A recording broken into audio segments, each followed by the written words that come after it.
শ্রীলঙ্কায় যে জেনজির যে গণবিপ্লব, তারুণ্যের যে বিপ্লব, এই বিপ্লবের পরেই কিন্তু বাংলাদেশে শ্রীলঙ্কার সেই ফাঁসিবাদের প্রেসিডেন্ট প্রধানমন্ত্রীও তারা পালিয়ে গেছে।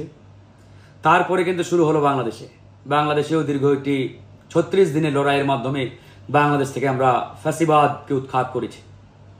বাংলাদেশের এই জুলাই গণঅভ্যুত্থান থেকে স্পিরিট নিয়ে গত কয়েকদিন আগেই নেপালের তরুণরা রাজপথে নেমে তারা জীবন ঝরিয়েছেন, রক্ত দিয়েছেন। নেপালেও কিন্তু জেনজিদের বিপ্লব সফল হয়েছে।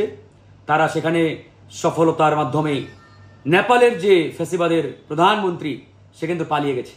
আপনারা দেখেছেন কিভাবে তার সরকারি বাসভবন থেকে পিছনের প্রাচীর টপকিয়ে সেনাবাহিনী তাকে উদ্ধার করে ওখান থেকে হেলিকপ্টারে আসলে দেশ ছাড়া করেছে। তো এরপরে আসলে কোন দেশ? তা আমার বিশ্বাস নেপালের পরে জেনজিদের বিপ্লব ভারতে হবে।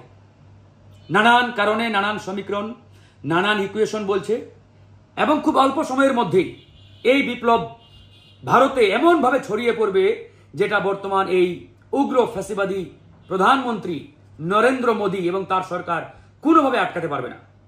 ইতিমধ্যে তারুণ্যের মধ্যে কিন্তু ভারতের যে তরুণ প্রজন্ম, এদের মধ্যে বড় ধরনের একটি স্পিরিট জাগ্রত হয়েছে। গত কয়েকদিন আগেও তারা কিন্তু রাজপথে নেমেছিল। অলরেডি কিন্তু আন্দোলন দানা বাঁধছে।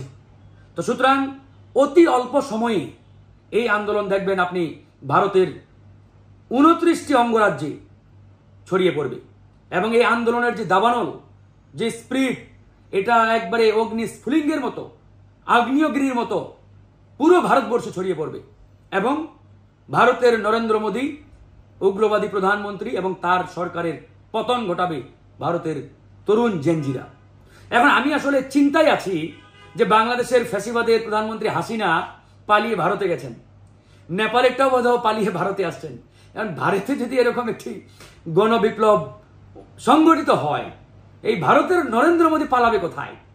তার পালানোর আমি জায়গা আসলে এই মুহূর্তে আসলে দেখতে পাচ্ছি না।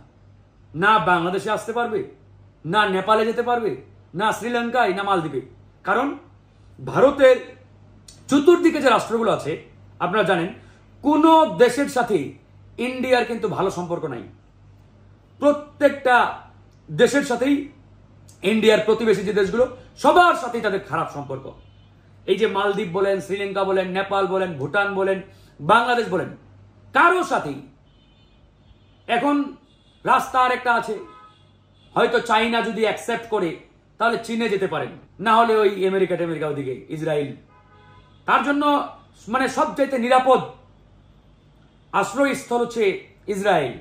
কারণ ইসরায়েল আর ইন্ডিয়া হচ্ছে মাস্তুতো ভাই, আপন ভাইয়ের মতোই আর কি বলা যায়। সুতরাং তার জন্য একমাত্র ওখানেই নিরাপদ হতে পারে, আর কোনো দেশে নিরাপদ হবে কিনা আমি জানি না। তো এটা নিশ্চিত থাকেন যে এর পরের বিপ্লবটি আসলে আপনার ইন্ডিয়াতেই হবে। ইতিমধ্যে দানা বাঁধা শুরু হয়েছে ছাত্রদের মধ্যে, তরুণ প্রজন্মের মধ্যে, জেনজিদের মধ্যে ব্যাপক একটা স্পিরিট তাদের ভিতরে জাগ্রত ইতিমধ্যে হওয়া শুরু হয়েছে। আশা করি খুব অল্প সময়ে সেখানে একটি গণবিপ্লব আপনারা দেখতে পাবেন।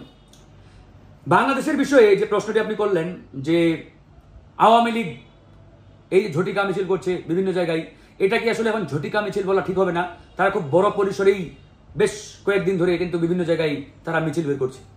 তো এটার পিছনে আমি মনে করি এই সরকারের প্রশাসন যন্ত্রে যারা রয়েছেন, পুলিশে যারা রয়েছেন, এরা 95% দায়ী। এদের কারণেই আওয়ামী লীগ আজকে এই দুঃসাহসটা দেখানোর সুযোগ পাচ্ছে। আমরা সরকারকে একাধিকবার বলেছি যে এই ফ্যাসিবাদ মুক্ত যদি প্রশাসন, পুলিশকে না করতে পারেন, তাহলে কিন্তু এরা বাংলাদেশে একটি অস্থিতিশীল পরিবেশ তৈরি করার চেষ্টা করবে। এই যে অলরেডি তারা শুরু করেছে। এই সরকার যদি কঠোরভাবে এগুলো দমন করতে না পারে, তাহলে এরা নিজেরাও বিপদে পড়বে, সরকারকেও বিপদে ফেলবে।